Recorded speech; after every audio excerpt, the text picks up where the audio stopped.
morning, everyone. It is right at 9 o'clock, so we're going to go ahead and get started. My name is Molly, and I work for the Georgia O'Keeffe Museum as the Adult Programs Manager. Happy October, and welcome to our monthly Mornings with O'Keeffe program. I'd like to begin by recognizing the lands of the Pueblo people on which the sites of the Georgia O'Keeffe Museum stand. We recognize and honor their elders, past and present, and celebrate the vitality of the people today and into future generations. I offer this with humility and gratitude in acknowledgement of the need to confront the ongoing injustices of settler colonialism. I would like to extend a thank you to our members and donors who are here today. Your support made this event possible. If you're not yet a member and enjoy the program, please consider joining today. Visit GOKM/membership to learn more.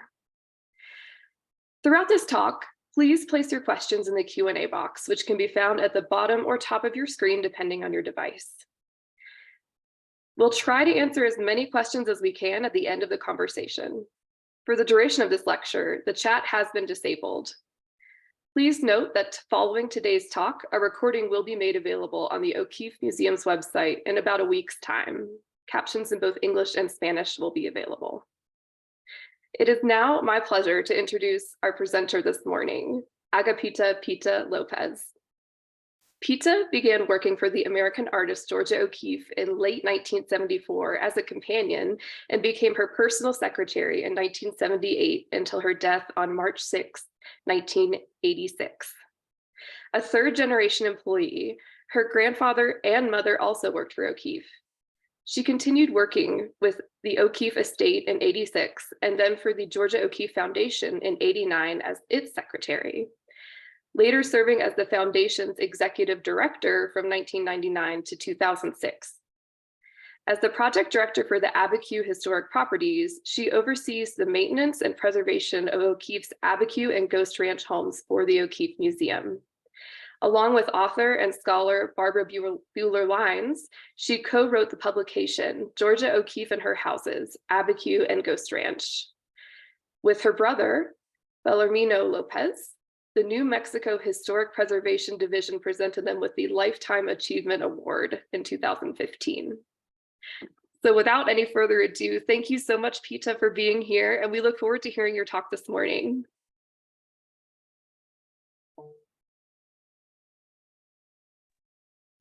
Thank you so much, and thank you everyone for joining us today. And I hope you enjoy watching Miss O'Keeffe's garden grow. Miss O'Keeffe bought her house in Abiquiu in 1945 with the specific goal in mind. And you would hear her talk during her lifetime, in her writings, and in interviews, how she would have two reasons for wanting this house. Her first reason, of course, was the patio door that she created many beautiful paintings of. Her second reason were the gardens. She had bought her home in Ghost Ranch in 1940 and found she couldn't have a vegetable garden just as she wanted. And so she found the house in Abiquiu, finally was able to acquire it, but it was in very bad shape, as you can see from these photographs. The soil was very hard, even though people in the community had been using the garden area for their own personal uses. The former family moved out in the 1920s, and then other people would come and use the garden area. So we were fortunate, Miss O'Keeffe was fortunate that the property didn't lose its water rights. The image you see here and this other image, both of them, go ahead, is looking north towards the house from the garden. And as you can see, during the purchase, it was not worked on. It had been quite dilapidated. The soil, as I mentioned, was not very good. When she began to work on the house, a friend of hers, Maria Chabot, took these photographs in 1946. She was a friend of Miss O'Keeffe's, who also assisted in the 3-year reconstruction of the Abiquiu house itself. She was not, Miss O'Keeffe would say she was not an architect, but she worked really well with the local community members who helped rebuild the home.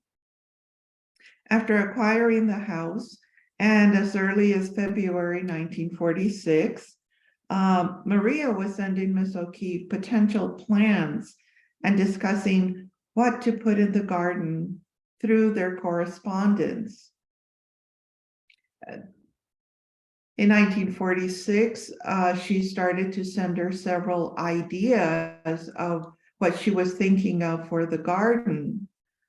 She reported to Miss O'Keeffe between March of 1946 and 1947 that she was looking into purchasing several plants and trees for the garden. We have found several plans that came about but were never used, and these are a couple of them. As you can see, this one is a little bit clearer. You have the layout of the house and the old rooms as they sat when Miss O'Keeffe bought the property in 1945, with the central area being the vegetable area, and Maria pointing out where all the fruit trees would have probably gone in there. Maria between 46 and 47 also had spent over $30,000 to reconstruct and partially stock the garden with plants.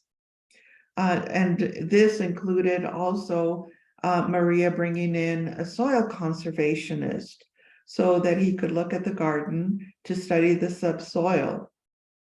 He also said it was very poor. Nutrients and other fertilizers were then added to the garden, including phosphates, Honsulfa, iron sulfate, and ammonium nitrate. Through one of the items Maria purchased, along with all these wonderful things for the garden, it turns out that Maria had to purchase dynamite. It seems that she wanted to not just use the above soil for the garden and fertilize that, but she wanted it to go down deep enough so that anything she put in the garden would take and work really well. And so she used the TNT to open up certain areas of the garden so she could go deep down enough and fertilize that area as well. And I can imagine what those blasting sounds might have sounded like. We also understand that Maria, even though she expended so much money in purchasing a lot of these materials, also worked and was owner of Los Luceros in Alcalde, a home owned by Mary Wheelwright. She was also taking a few things out there to her own garden. This would have been the plan for the garden in 1949. As you can see, the different plants and trees were put into that specific area. The garden size is just slightly over an acre. And what we have today, instead of strawberries and all these other berries as you see them on the left side of the image, became Miss O'Keeffe's flower garden. While the right side, as noted there, would have been the vegetation. This one focuses more on the vegetables and flowers and closer to what the garden officially became and is through our years. Maria bought a variety of trees, varieties of apples, pears, peaches, plums, apricots. Miss O'Keeffe asked her to get whipping willows and the tamarisk. At the time, they had been introduced to Abiquiu by the Spanish much earlier, but Miss O'Keeffe loved their beautiful feathery leaves and the beautiful colors as they got their blossoms. And those she put in the garden. In addition, Maria ordered peonies, asters, currants, gooseberries, chrysanthemums, Korean black beauty, and Nanking roses. So there was a variety of many things that Miss O'Keeffe was going to have in her garden. Maria included strawberry plants, rhubarb, horseradish, asparagus, tomato seeds, midget corn, white asters, marigolds, and different poppies. Through their correspondence, and you can find that correspondence if you'd like, in Maria Chabot, Georgia O'Keeffe correspondence, 1941 to 1949, edited by Barbara Bueller Lyons and Ann Padden. It was first published in 2003. In one letter that Maria wrote to Miss O'Keeffe, she somewhat took what the gentlemen in the local area were doing and says, "Your garden is laid off in a series of long, narrow wheat fields, little Indian patches, which was the way the men thought it should be done. That is the way it was done." Now, during 1949, but prior to Miss O'Keeffe's moving to Abiquiu, the garden continued to expand and thrive. A three-level terrace to the southeast of her driveway on this 3-acre property that came with the house, she built 3 terraces. Not only was it for soil conservation of the arroyo or the gully that was right there and protection of the natural springs, but Miss O'Keeffe later, and you can see a few trees in this old photograph where she planted peaches and apple trees, and we still have them today. This aerial view taken by the National Park Service was used for viewing of the entire compound. You see her house to the right. It's the 55,000 square foot home, and the separate building is her studio. But to the left-hand side, in the back area, you see 4 broken pieces of terraces, and that was Miss O'Keeffe's vegetable garden. The garden yielded enough produce for Miss O'Keeffe to use throughout her year.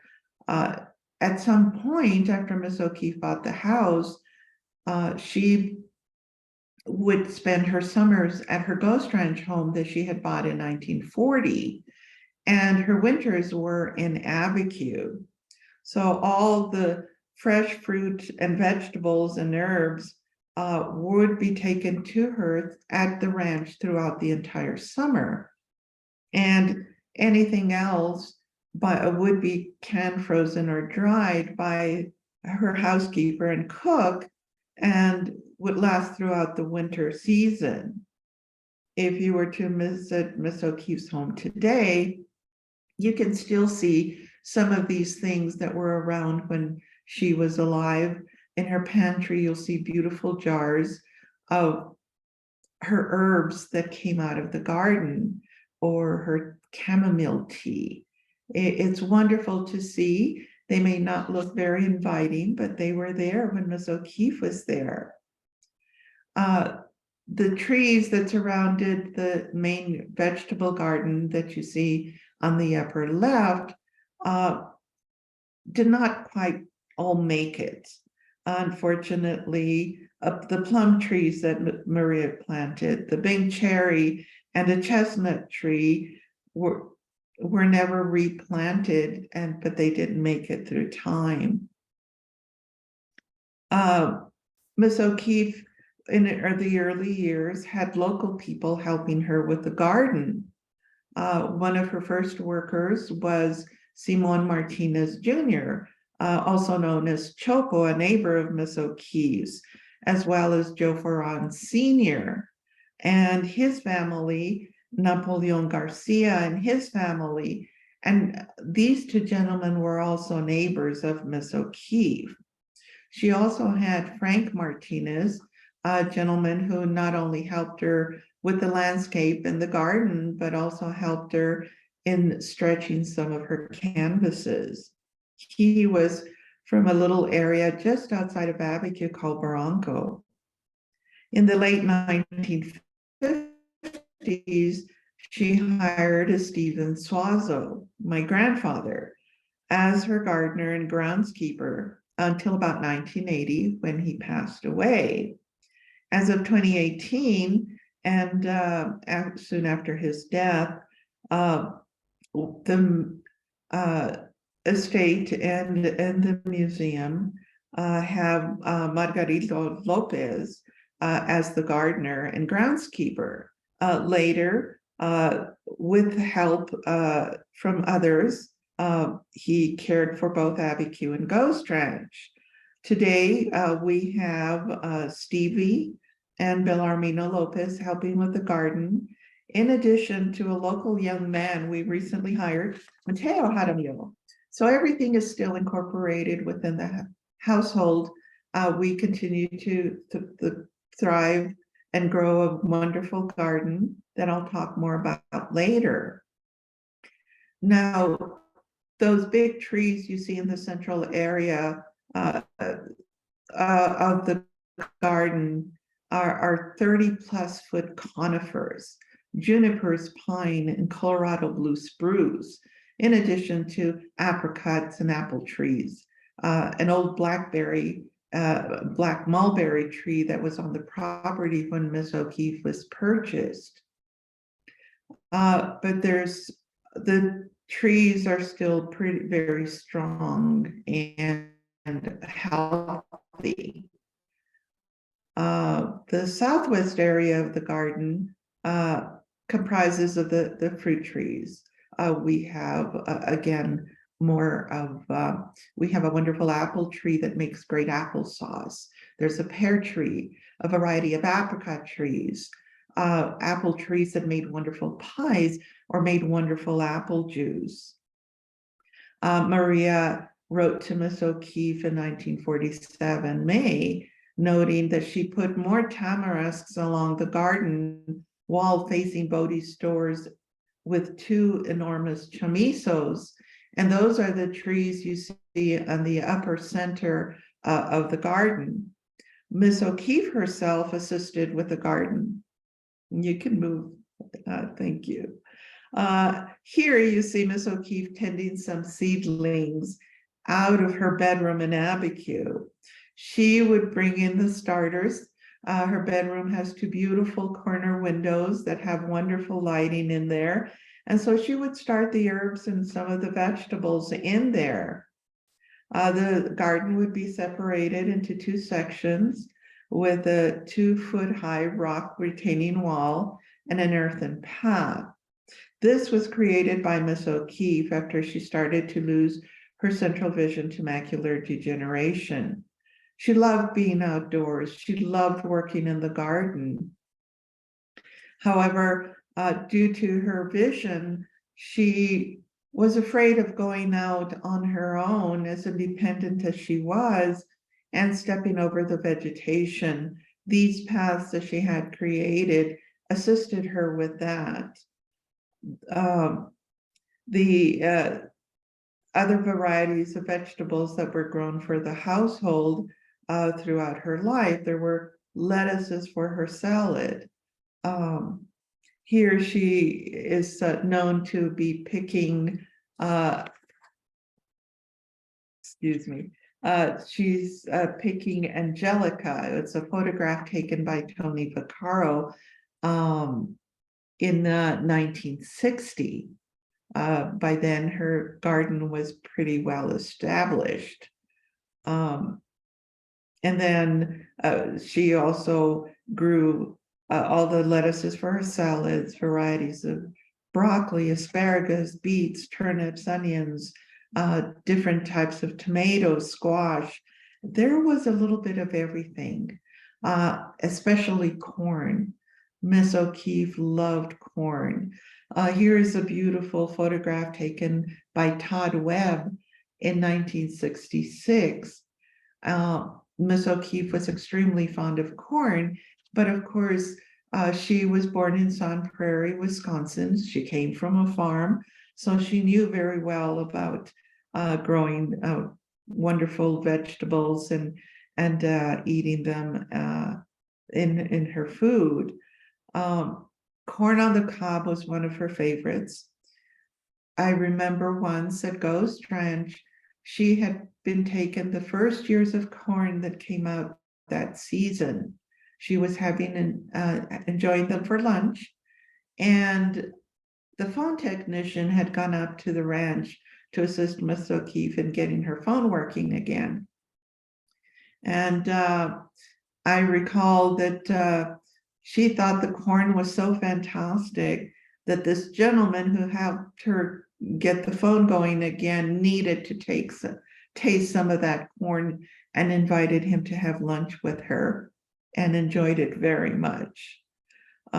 Different varieties of herbs were also planted and used throughout the cooking.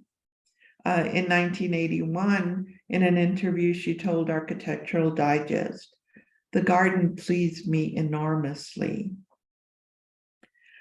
Here, Miss O'Keeffe is working on a grape arbor that we still have today behind the mulberry tree in the garden, near the center of the garden. And although there's extensive growth of plants and trees in the garden, the space retains its original layout. And you're probably wondering, well, what did Miss O'Keeffe do by using all these vegetables that were coming out of her garden? Now, Miss O'Keeffe didn't really have a set schedule for her day, but her meals were very exact. After a long morning walk, she would come into breakfast, and out of the garden, she would have green chili with her breakfast, maybe apple juice that had been squeezed out of those apples in the garden, and including some of the herbs with any of her eggs. Lunch was her main meal, and that would usually consist of a salad from lettuces in her garden, as well as peas and other vegetables that she would incorporate into the salad. And during the summer, we would even make tomato aspic, tomato gelatin that would also be used as a salad. She had a variety of steamed vegetables to go with her main meal of her meat. And that could be, of course, corn on the cob, but it could be squash, it could be asparagus, broccoli, chard. It was a variety of things that were used at that time. And Miss O'Keeffe did, in a sense, have a sweet tooth, but because she always had some sort of a dessert after her meal at lunch. And that could include an apple pie the fruit coming out of her garden with a wedge of wonderful Wisconsin cheese that her sister Catherine would send her from Wisconsin. It could be berries. She had a wonderful raspberry dessert with a dollop of whipped cream that she would have also as her dessert, and the raspberries would be coming out of the garden. She used these things for her meals. Now, her supper was really light. Could have been leftovers from lunch, or it could have been soup and salad. And again, the soups were made mainly from her garden. During the summer, she might have a wonderful cold cucumber soup, or she would have corn soup, a vegetable soup. It all varied. And these were the wonderful things she enjoyed. In fact, because she'd have an early morning breakfast, during the mid-morning, she'd have a wonderful smoothie. She would take some of her homemade yogurt, add some berries from the garden with a little bit of honey. This would be blended together, and that would be her mid-morning snack. So the garden was there and used intensively throughout the whole year. Now, the other space that you see in this image, again taken by the Park Service, is one that you see in the lower left hand, these 3 terraces.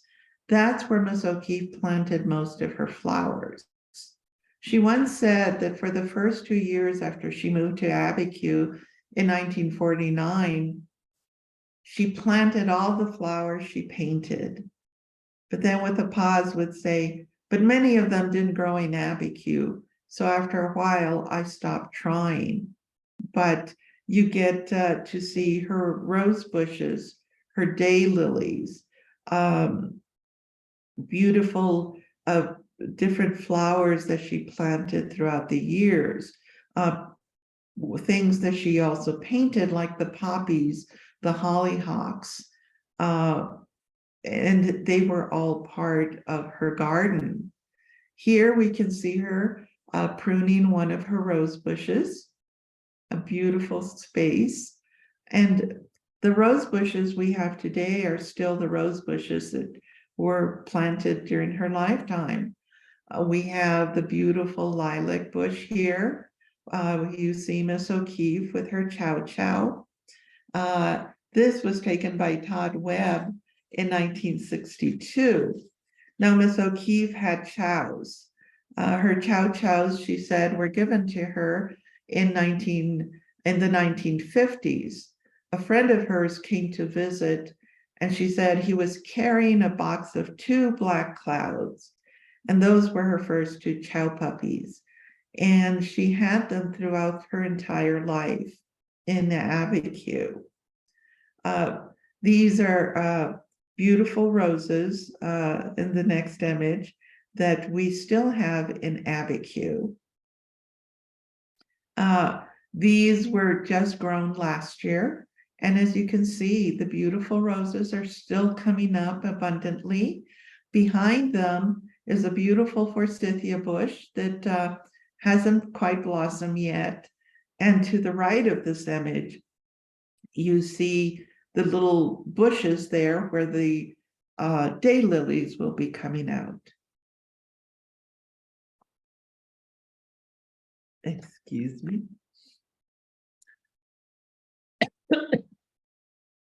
Now, though Miss O'Keeffe had all these flowers in her garden, most of her flowers came from the 1920s when she was going up to Lake George with Alfred Stieglitz and the Stieglitz family. It was, these were in the 1920s. In the later years, while Miss O'Keeffe was at Ghost Ranch for the summer, her youngest sister, Claudia O'Keeffe, the lady you see here on the right, dressed in black, would stay at Miss O'Keeffe's Abiquiu house to oversee the garden. Now, we have, if you visited the O'Keeffe house, we have a room that's known as Claudia's room. Well, this is Claudia. Most people don't see many pictures of Claudia. Claudia was a former teacher as Miss O'Keeffe and lived in Los Angeles and would come and stay in Abiquiu in the summers and would oversee Stephen in the garden, the plantings, the irrigation system, anything that needed to be done. And Miss O'Keeffe would come and visit Claudia from Ghost Ranch and probably have lunch and visit for a while. So Claudia O'Keefe. Thank you for coming to work with Miss O'Keefe. Now, the main material that we have in Abiquiu for the garden, of course, is the irrigation system.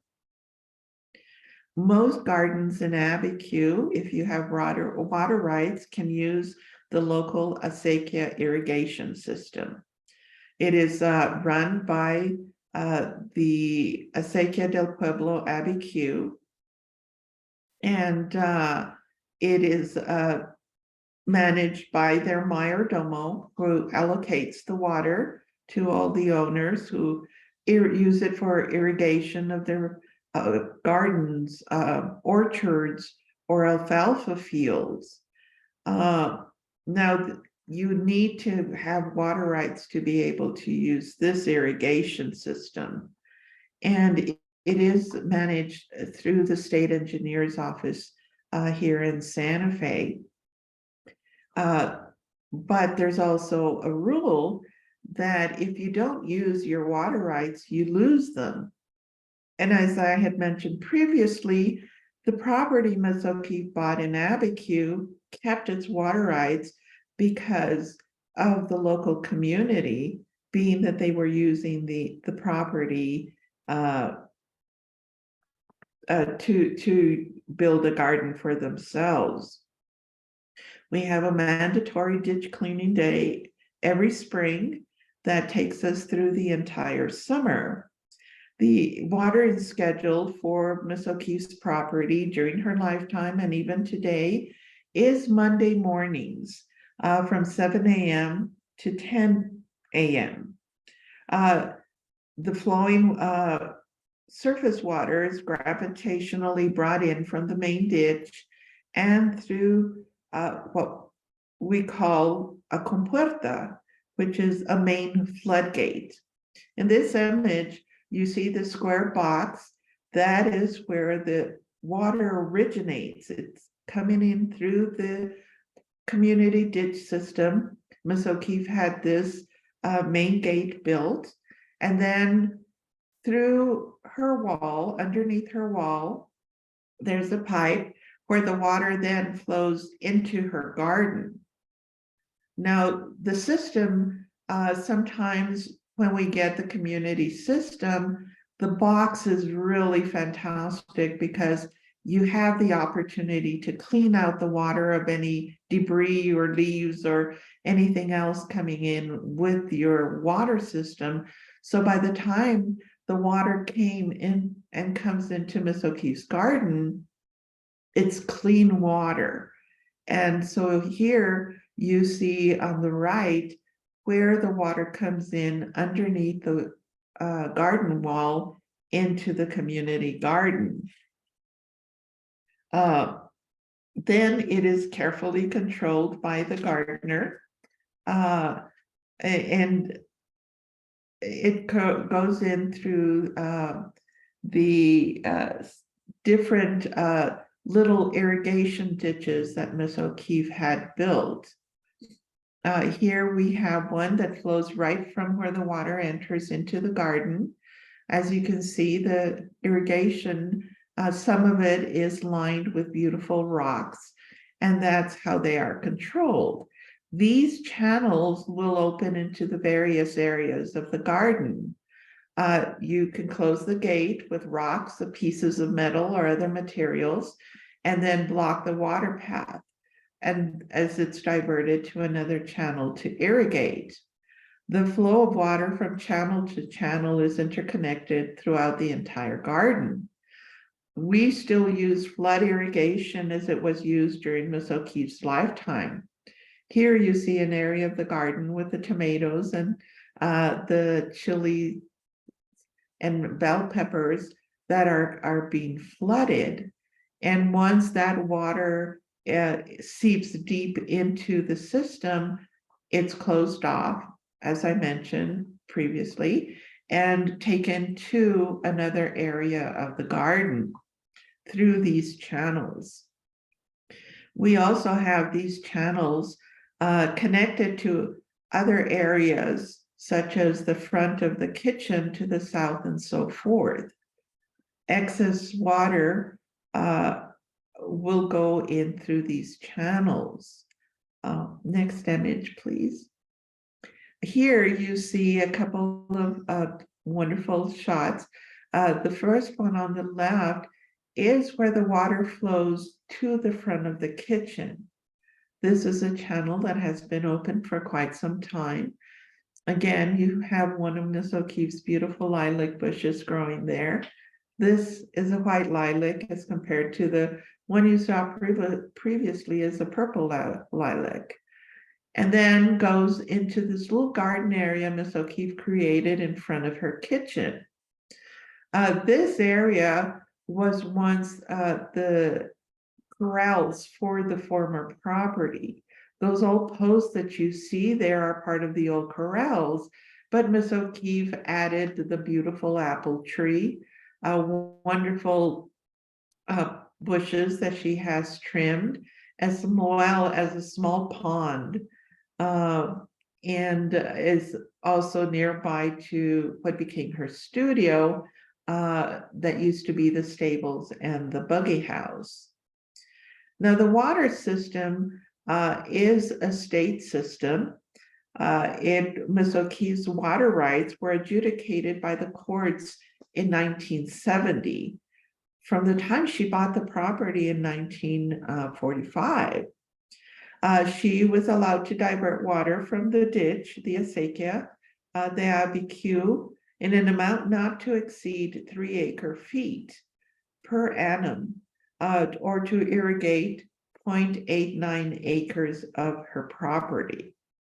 The priority date for the water rights in Abiquiu was once designated as 1900, meaning that our irrigation system started as early as 1900.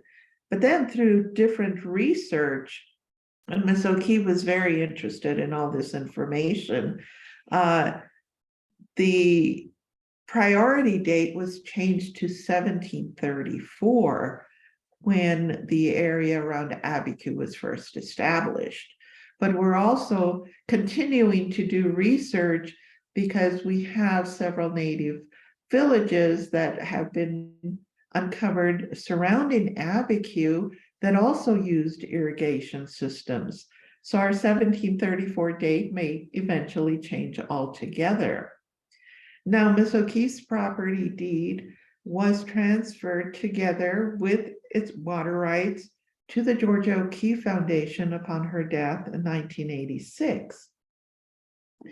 Then later, it was transferred to the Georgia O'Keeffe Foundation that was formed from her estate. And it owned it until 2006, when they transferred the house and property and appurtenant water rights to the Georgia O'Keeffe Museum. The Georgia O'Keeffe Museum today owns both of her homes in Abiquiu and Ghost Ranch.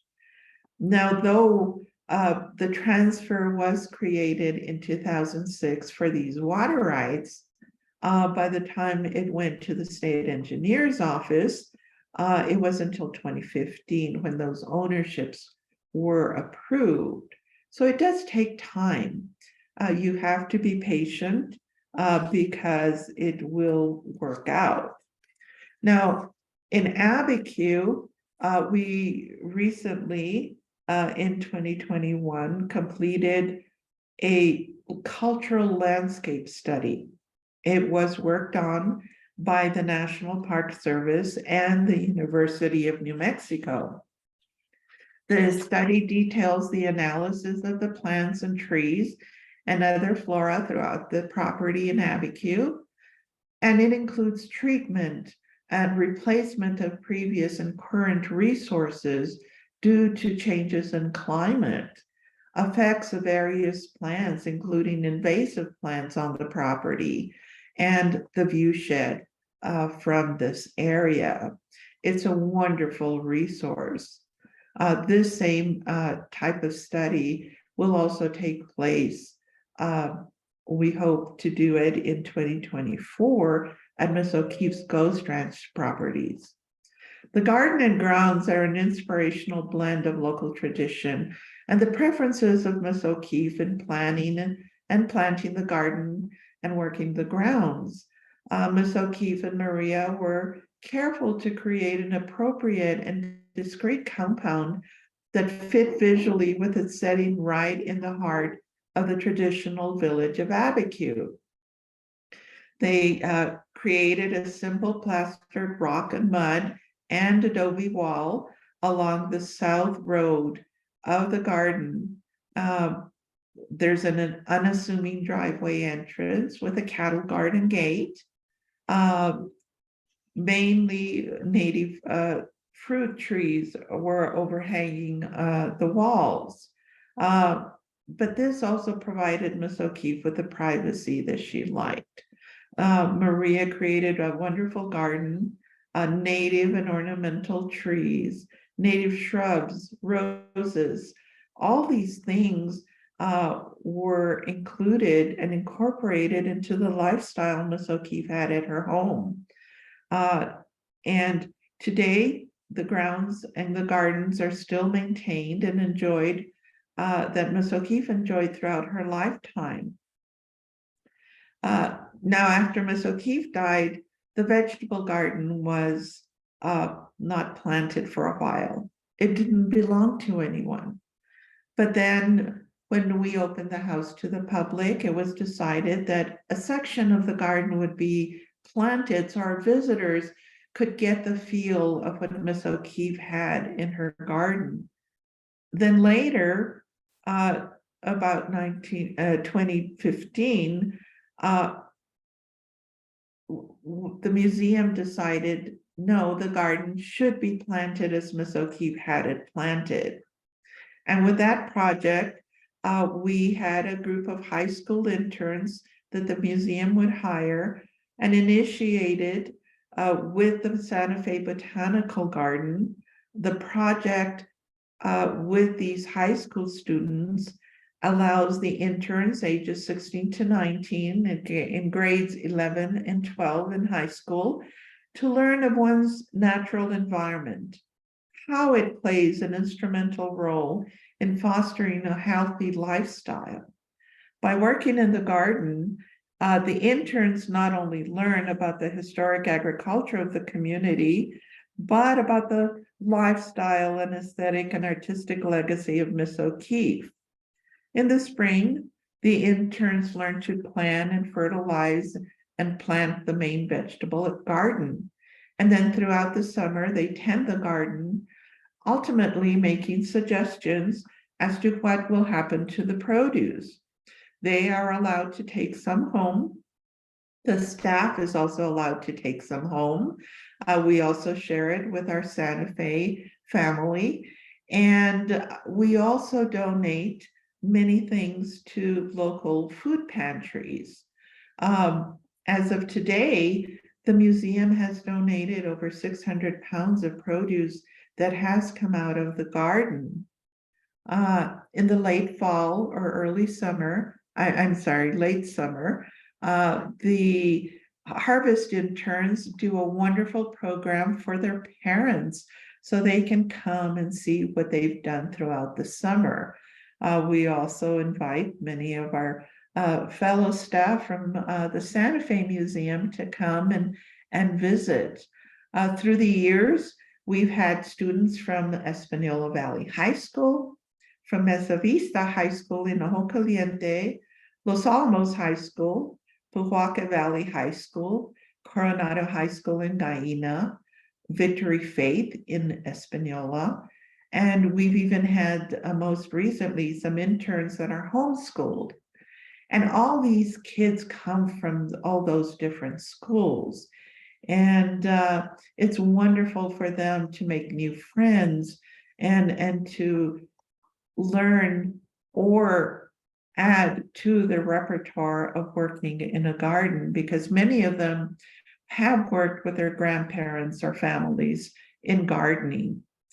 These views are from 4 different years where we have different kids coming in to work in the garden.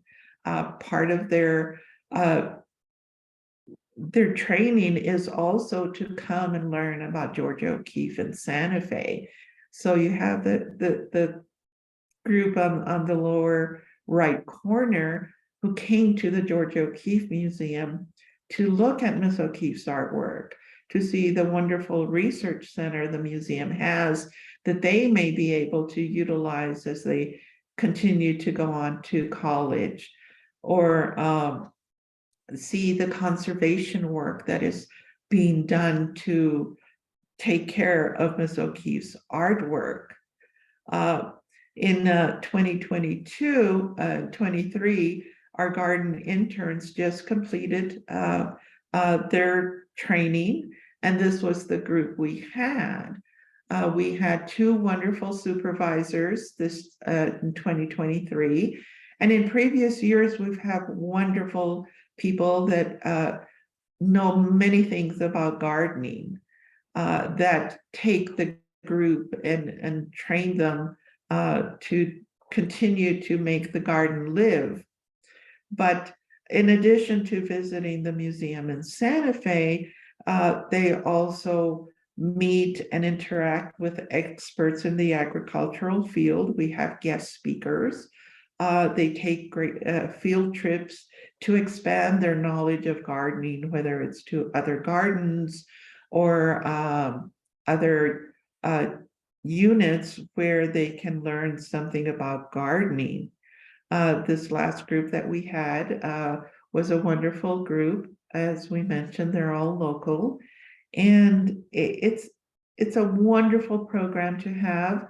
If you're interested, our garden in Abiquiu is on a live feed. You can just go into the Georgia O'Keeffe Museum website online, and it will lead you into the garden. Not only can you see the interns working in the summer, but you can also see the garden grow throughout the year. We now will have a Q&A, but I hope you enjoyed the presentation. It has been my pleasure. Please ask me whatever you'd like. Molly? Thank you, Pita. Thank you so much for sharing your knowledge and these stories about the garden, and the ways it continues to nourish in many ways today. We have gotten several really great questions, so we'll use the next about 10 minutes or so to get through as many as we can, but we've got some great ones, and we'll do our best. Let's start with Tina would like to know, do you know what variety of apples that are growing in Abiquiu? And she's also wondering if oak trees are native to Mexico or New Mexico. I don't think oak trees are native to New Mexico, but don't count me on that. And the variety of apples that we have, I'm not quite sure their specific names.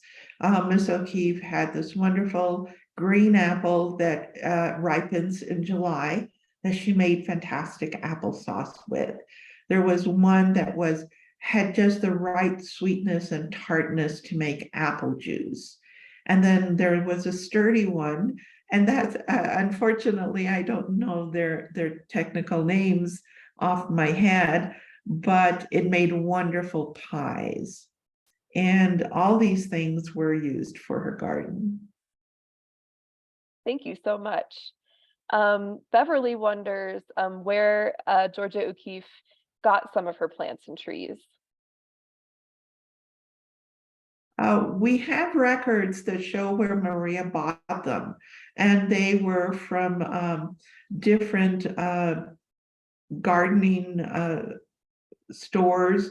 She ordered some seeds and cuttings through the mail, and even here in Santa Fe, she would also use some of these nurseries that we have here to incorporate all these things in Abiquiu.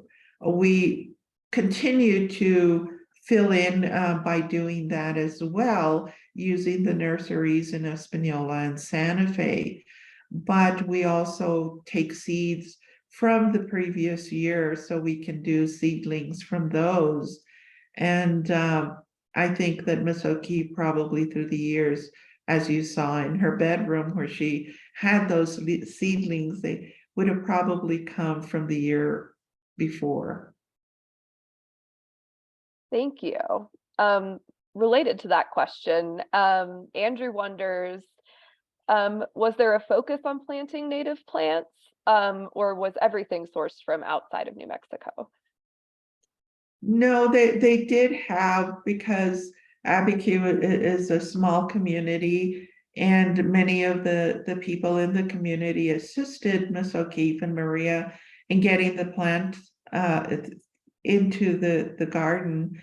I would say it was a 50-50, where half of them would have been resourced outside of New Mexico, but the other 50% would have been introduced by these different individuals that became friends of Miss O'Keefe into the garden.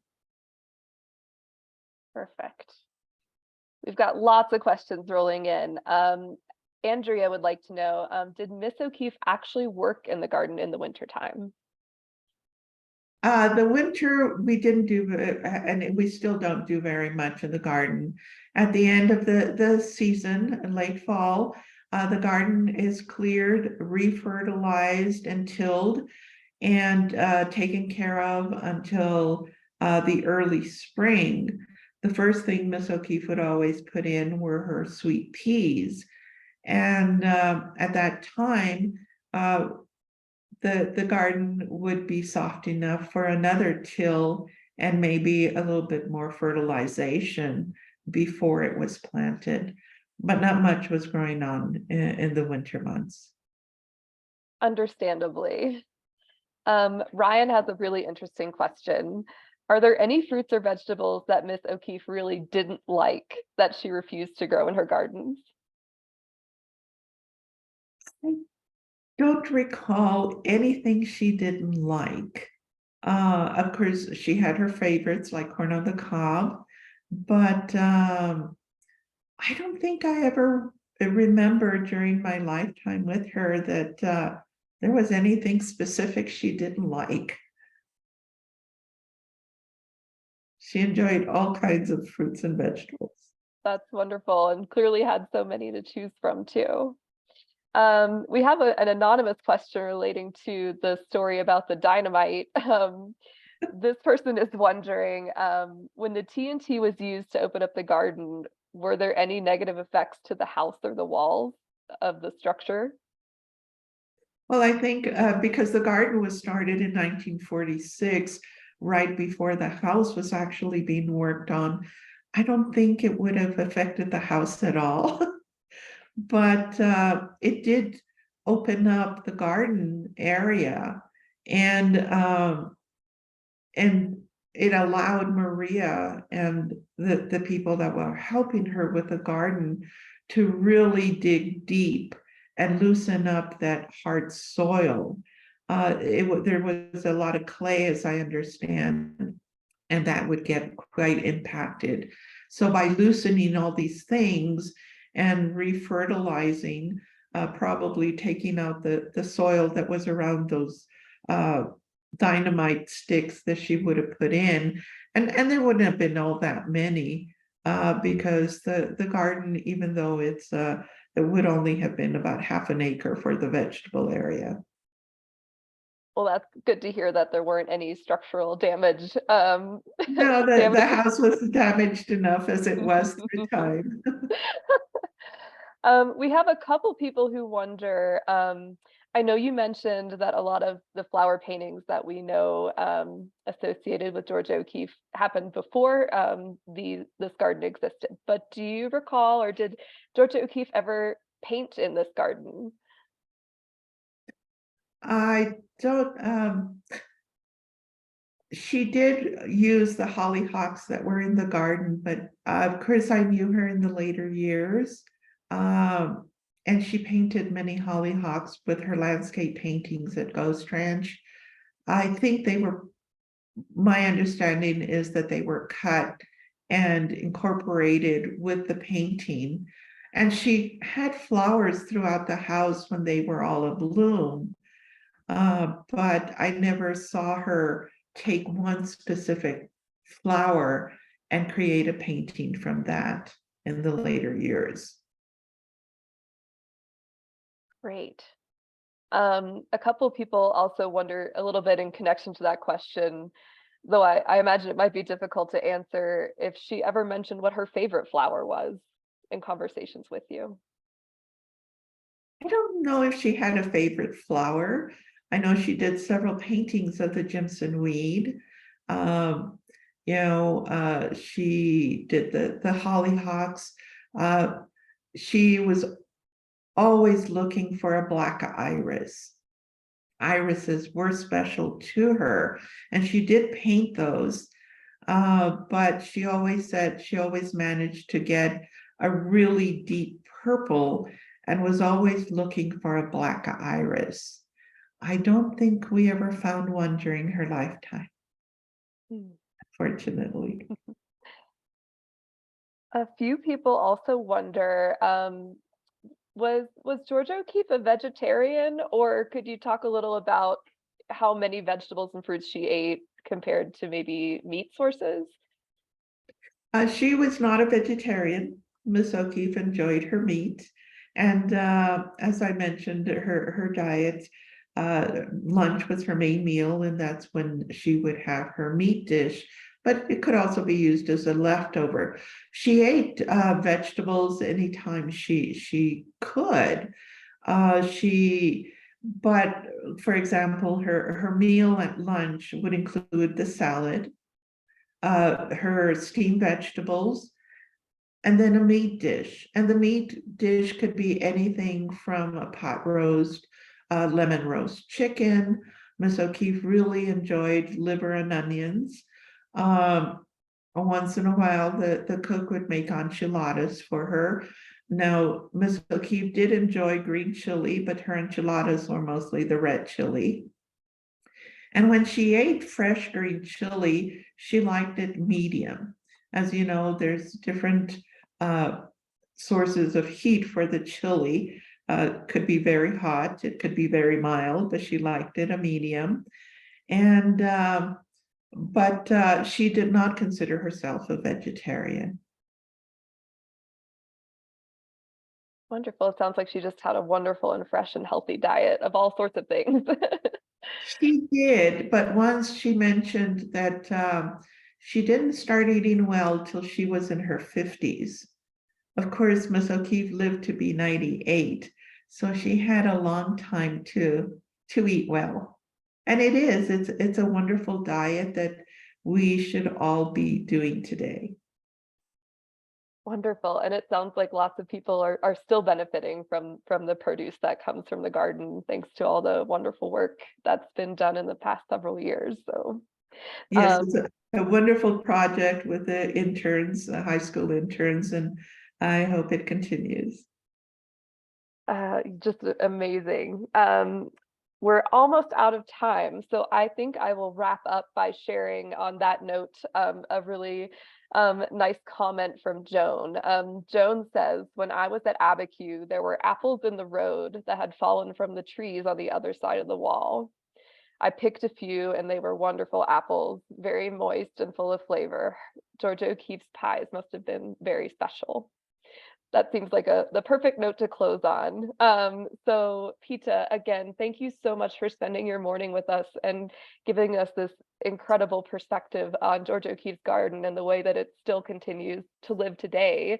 Do you have anything else you'd like to share before we wrap up today's Mornings with O'Keeffe lecture? Definitely. Thank you all for joining us today. If you can't come to Abiquiu, especially in the summer when the gardens are growing, please go on to the museum's website and look at our beautiful cameras. It'll give you a wonderful treat. Miss O'Keeffe really enjoyed it. As I mentioned, it was her second reason for wanting this house was to have a luscious garden, and that she did. Thank you all. Wonderful. Thank you. Thank you, Pita. And thank you everyone for joining us today. We really appreciate you being here and we'll see you next time. Bye.